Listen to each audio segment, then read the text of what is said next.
আসসালামু আলাইকুম। 18 বাংলা সংবাদে সবাইকে স্বাগত জানাচ্ছি আমি ভাবনা আহমেদ। বিশ্ব রেকর্ড গড়ে এভারেস্ট জয় করলেন বাংলাদেশের পর্বতারোহী ইকরামুল হাসান শাকিল। সপ্তম বাংলাদেশী হিসেবে বিশ্বের সর্বোচ্চ পর্বতশৃঙ্গে ওঠার কৃতিত্ব অর্জন করলেন তিনি। সি2 সামিট শীর্ষক শাকিলের এবারের অভিযান ছিল পায়ে হেঁটে সবচেয়ে কম সময়ে সমুদ্রপৃষ্ঠ থেকে এভারেস্ট জয়ের বিশ্ব রেকর্ড। কক্সবাজার থেকে পায়ে হেঁটে 84 দিনের দ্রুততম সময়ে 1300 কিলোমিটার পথ পাড়ি দিয়ে এভারেস্টের শিখরে পৌঁছান তিনি। বিশ্ব রেকর্ড করে এভারেস্টে আরোহণ শেষে ক্যাম্প 4-এ ফিরেছেন ইকরামুল হাসান শাকিল। বাংলাদেশ ব্যাংকে জব্দ করা লুটের টাকা দরিদ্র জনগোষ্ঠীর জীবনমান উন্নয়নে ব্যবহার করতে চায় সরকার।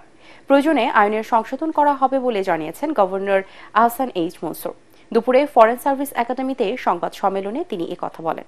এ সময় প্রধান উপদেষ্টার প্রেস সচিব শফিকুল ইসলাম জানান, বর্তমানে বাংলাদেশ ব্যাংকে 1,30,000 কোটি টাকার বেশি মূল্যের স্থাবর সম্পত্তি ও 42,600 কোটি টাকার বেশি নগদ অর্থ জব্দ করা আছে। আইনি প্রক্রিয়া শেষে এই অর্থ জনগণের কল্যাণে ব্যয় করতে তহবিল গঠন করা হবে বলেও জানান তিনি।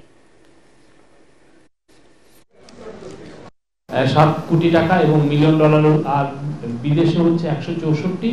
এটা হচ্ছে অ্যাটাচমেন্ট।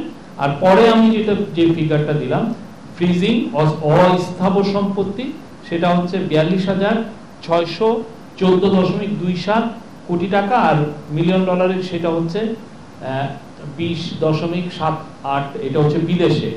আর আরেকটা আর 42,614.27 হচ্ছে আভ্যন্তরীণ।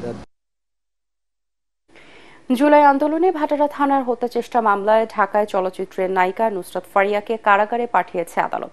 সকাল 10:30টার দিকে রাষ্ট্র ও আসামি পক্ষের শুনানি শেষে তাকে কারাগারে পাঠানোর আদেশ দেন ঢাকার মেট্রোপলিটন ম্যাজিস্ট্রেট সারা ফেরজানা হক।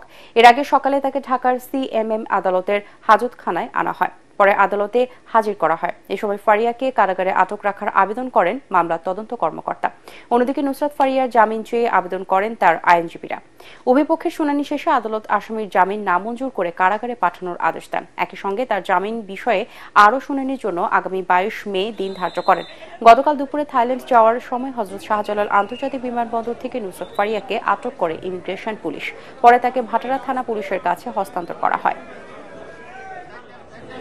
বৈষম্যবিরোধী ছাত্র আন্দোলনে হত্যার সঙ্গে যারা কাজ করেছে এবং হাসিনাকে যারা সহযোগিতা করেছে, বৈষম্যবিরোধী আন্দোলনের বিরুদ্ধে যারা কাজ করেছে, তাদের মধ্যে তাকে সম্পৃক্ত পাওয়া যায়।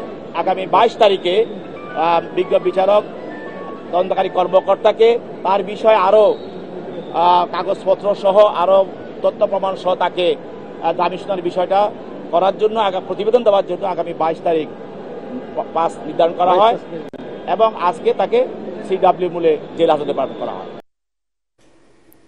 মামলা থাকায় অভিনেত্রী নুসরাত ফারিয়াকে গ্রেপ্তার করা হয়েছে বলে জানিয়েছেন স্বরাষ্ট্র উপদেষ্টা জাহাঙ্গীর আলম চৌধুরী। তিনি বলেন, নুসরাত ফারিয়ার বিষয়ে তদন্ত হচ্ছে, নির্দোষ প্রমাণ হলে তাকে ছেড়ে দেওয়া হবে। সচিবালয়ের নিজ দপ্তরে ব্রিফিংয়ে সাংবাদিকদের প্রশ্নের জবাবে উপদেষ্টা এসব কথা বলেন। যারা জুলাই গণহত্যায় প্রকৃত অপরাধী তারাই যাতে গ্রেপ্তার হয়, কেউ যেন ভোগান্তির শিকার না হয়, এ বিষয়ে আইনশৃঙ্খলা রক্ষা বাহিনীকে নির্দেশনা দেওয়া হয়েছে বলে জানান তিনি।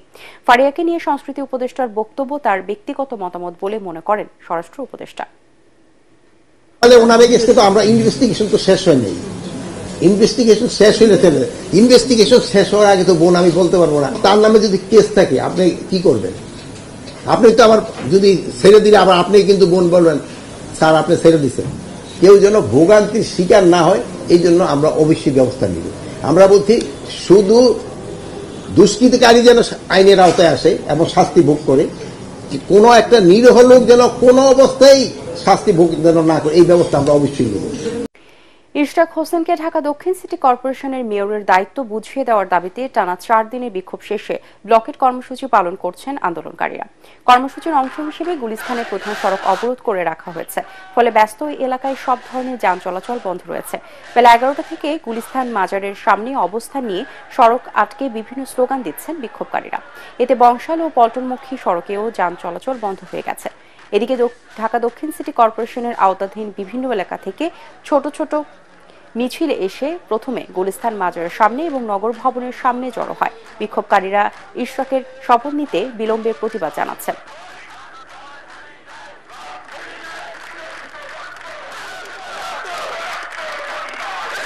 আমাদের একটাই, আমরা ইঞ্জিনিয়ার ইশরাক হোসেনকে মেয়র হিসাবে দেখতে চাই। কোর্টের রায় যেহেতু দিয়েছে, এটা নিয়ে তালবাহানা চলবে না। আসলে তারা তো উপদেষ্টা হয়ে বসে আছে, কিন্তু এখানে তো ঢাকাবাসী পুরান ঢাকায় এসে তারা দেখুক সশরীরে যে আমাদের কি বহাল অবস্থা। শুধু স্থানীয় সরকার বিভাগ তাকে শপথ না পড়িয়ে তাকে মেয়র হিসেবে দায়িত্ব পালনের সুযোগ দিচ্ছে না, তালবাহানা করছে, কালক্ষেপণ করছে, যেটা নগরবাসীর সাথে ঢাকাবাসীর সাথে চরম অন্যায় এবং বৈষম্যমূলক আচরণ করছে। মেয়র পদে আমরা ইশরাককে বসাবো ইনশাআল্লাহ। ফ্যাসিবাদী আওয়ামী লীগের সাথে কোনো আপোষ নয়, অন্য কাউকে আপোষ করতে দেওয়া হবে না বলে হুঁশিয়ারি দিয়েছেন বিএনপির স্থায়ী কমিটির সদস্য নজরুল ইসলাম খান। তার অভিযোগ, ভাবমূর্তি ক্ষুণ্ণ করতে বিএনপির বিরুদ্ধে একটি মহল অপপ্রচার চালাচ্ছে। সকালে জাতীয় প্রেস ক্লাবে এক অনুষ্ঠানে তিনি এসব কথা বলেন। বিএনপির এই নেতা বলেন, গণতন্ত্র প্রতিষ্ঠার জন্য মানুষ জীবন দিয়েছে, জনগণের সেই আকাঙ্ক্ষা অন্তর্বর্তী সরকারকে পূরণ করতে হবে। তিনি বলেন, নির্বাচন কমিশন ও ঐক্যমত্য কমিশনের প্রস্তুতিও প্রায় শেষ। তাহলে ডিসেম্বরের মধ্যে নির্বাচন হতে বাধা কোথায়, তা অন্তর্বর্তী সরকারকে পরিষ্কার করতে হবে। নির্বাচন কমিশন বলছে তারা জুন মাসের মধ্যে নির্বাচন করার জন্য প্রস্তুত হয়ে যাবে। তাহলে আপনার নির্বাচন ডিসেম্বরের মধ্যে করতে বাধাটা কোথায়? এখন যদি বলেন যে না আরো দেরি করতে হবে, কারণ যদি গোপন থাকে যে আপনার সংগঠিত হতে একটু সময় লাগবে, কিংবা আপনি কারো কারোর সঙ্গে একটু জোটের চেষ্টা করতেছেন, সেই জোটটা বানানোর জন্য একটু সময় লাগবে।